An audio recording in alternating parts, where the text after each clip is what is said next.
I'd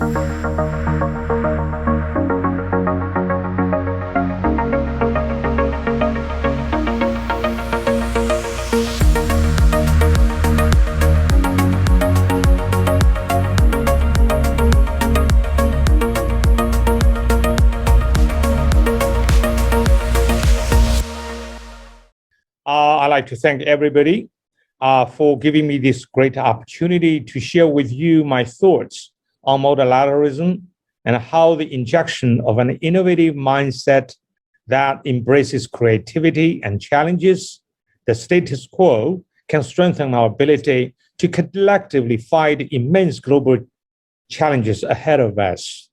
The Intergovernmental Panel on Climate Change recently released its latest findings, and a UN Secretary General called the report a code red for humanity.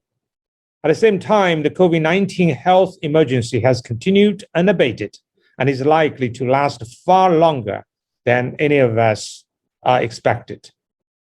There are times in human society when we have to come together closer than ever to face indiscriminate existential threats that do not respect the borders. Now, as we face the dual crises of COVID-19 and a climate emergency, we should refocus on the multilateral structures that have supported us through the past challenges over the decades, and the opportunity to deepen their impact and strengthen an international system so it can be relied upon for future generations. It's crucial to uphold the principle of international cooperation that underpin the Bretton Woods institutions and the other development and multilateral organizations. But they must also evolve and respond to a changing world. There are critics who say that multilateralism is sluggish, old-fashioned, and largely ineffective. The rise of protectionism and populism in recent years is also putting narrow interests above the inclusive common interests of the human society. But our collective human values should prevail over politics. The sense of shared benefit or loss of the international community needs to be strengthened, not weakened. We need to reinforce the institutions and the mechanisms that support us working together, reform and eliminate those that don't, and create new ones that we need. The Asian Infrastructure Investment Bank was created as a direct response to a genuine desire among countries for greater, not less, international cooperation. Bridging a significant gap in infrastructure financing is what anchors AIIB, but it is meaningful cooperation among our 103 approved members that is the bedrock of our mission. I'd like to highlight that Canada, ever since it joined the bank, has been a very, very good member in good standing and contributing substantially to the building up of the governance structure, high standards, high environmental social standards. And the Canadian nationals at this bank has been working very hard. We appreciate and recognize their contribution. The Biden administration's renewed commitment to multilateralism is also very encouraging and a strong signal to a reversal to the erosion of the multilateral values in recent years. The world is evolving, and multilateral organizations have an opportunity to lead the way by embedding an innovation mindset that encourages new thinking and creative approaches to development. The global upheaval caused by the pandemic has caused health systems to buckle and economies to flare. This harsh reality should enhance our awareness of the importance of a multilateral cooperation under extreme circumstances. The speed via which the multilateral development banks and IMF rallied billions of dollars in economic and health and demonstrates how global cooperation can fight global problems. And I like to highlight that the members of these institutions have given us strong support. It proves that these institutions can act nimbly when the right motivation exists. For its part, AIIB was also proven to be agile in the face of crisis, as it was designed to do. Soon after the outbreak of the pandemic, we allocated $13 billion to a COVID-19 response facility to help our members through a devastating period. Most of the funds were invested together with other multilateral development banks, such as the World Bank and ADB. And it was truly rewarding to see the coordination and collaboration. Yet the fight is not over. If we look at the vaccine rollout, many developed countries are now considering booster shots before the poorest people in our global community have received their first. COVAX was established to support a more equitable distribution of vaccines, but the reality demonstrates that there's still a lot to do to strengthen our global consciousness. However, amid the currently constrained market for vaccines, there's no efficient multilateral data sharing mechanism to help developing countries achieve value for money in vaccine procurements by engaging with manufacturers that have advantageous vaccine availability and deliver a timeline on terms and conditions that are reasonable to developing countries. Here is an example where we are aware of the bottlenecks.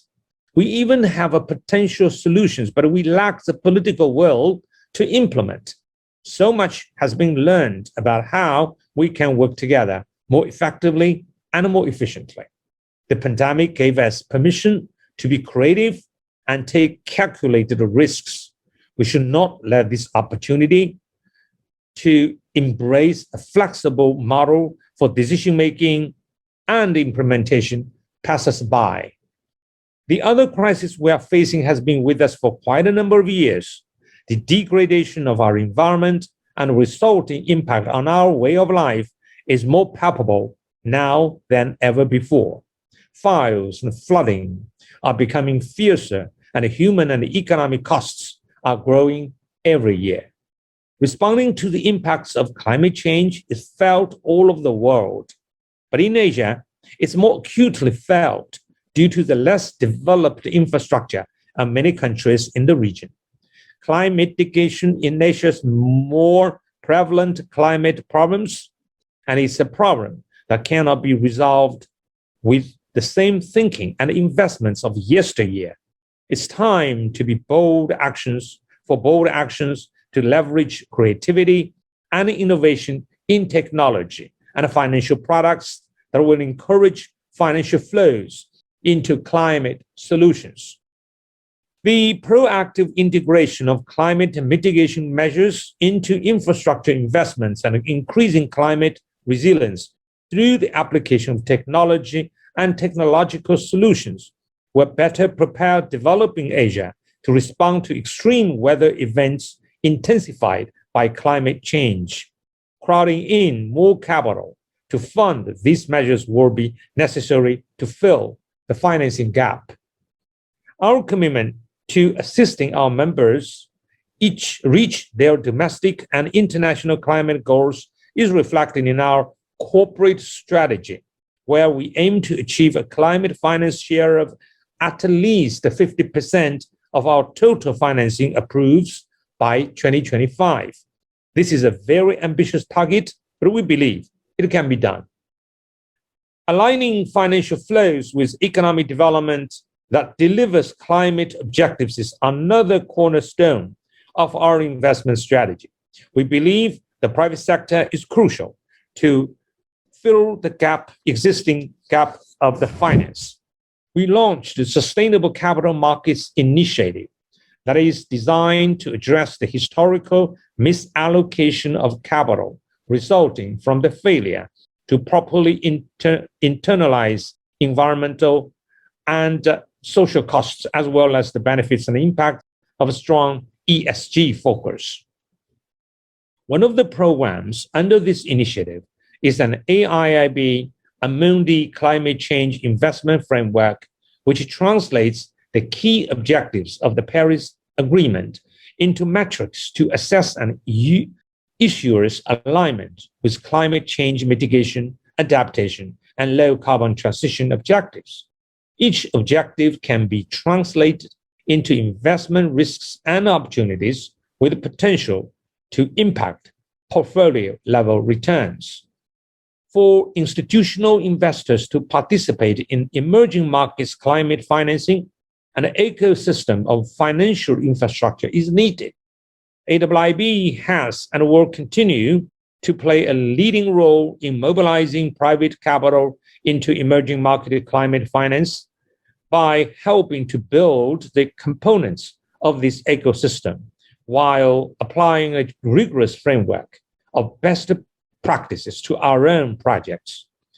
These are examples where AIIB stepped outside the bounds of what are considered traditional MDB, Multilateral Development Bank's investments.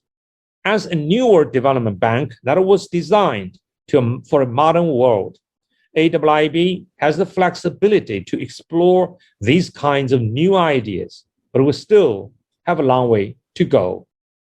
Overly conservative investment strategies that are too steeped in the traditional way of doing things will hinder multilateral development banks from unleashing their ability to lead the way on climate financing.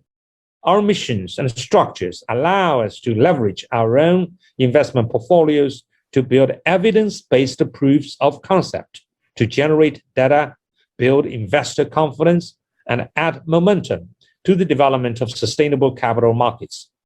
These kinds of products will only develop if they are supported by more innovative thinking and less bureaucracy. By embedding continuous learning into a corporate culture that embraces idea generation, not suppresses it, all supported by a governance structure that empowers multilateral development banks to do the work they were designed to do. This is how development institutions need to evolve to stay relevant. The reality is that the borders and walls we create and draw around ourselves are often artificial. In a vast universe, we are a minuscule species on a tiny planet vulnerable to all kinds of disasters. There is little we can do to stave off a natural catastrophe, but a lot we can to avoid an anthropogenic one.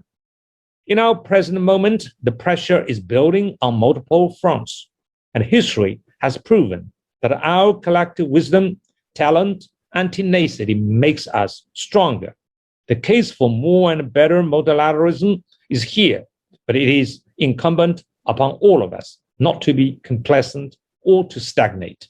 There are ideas and solutions to strengthen multilateral solutions. If we choose to ignore them, we will suffer the consequences at our peril. Let's work together. And thank you very much for your attention.